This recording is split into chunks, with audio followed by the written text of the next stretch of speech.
নমস্কার। আমাদের সন্তান অবাধ্য, তার কারণ হচ্ছে একমাত্র রাহু গ্রহ।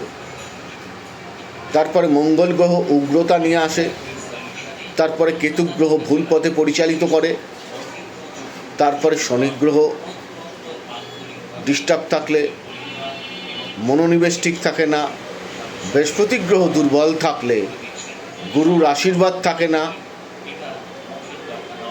বুধ গ্রহ ডিস্টার্ব থাকলে বুদ্ধির বিভ্রান্ত হয়, চন্দ্র গ্রহ ডিস্টার্ব থাকলে মনের অস্থিরতা দেখা দেয়। সেই জন্য ছোট করে টোটকাটা বলছি, এটা করে দেখতে পারেন। ওভারঅল প্ল্যানেট পজিশান দেখে তার প্রতিকার প্রতিবিধান। প্রথম হচ্ছে বাড়ির উত্তর মুখে একটি তুলসী গাছ রোপণ করবেন, অবশ্যই টবে হোক মাটিতে হোক। সেই তুলসী গাছে অবশ্যই ওম নমঃ ভগবতে বাসুদেবায় এই মন্ত্র ওখানে বসে জপ করবেন আসন নিয়ে। তারপরে ওই তুলসী গাছের মাটি তিলক করে কপালে লাগাবেন এবং সন্তানের কপালে লাগাবেন। দেখুন সন্তান আস্তে আস্তে যে অবাধ্যতা ছিল সেই জায়গাটা অনেকটা কমে যাবে। ভালো থাকুন।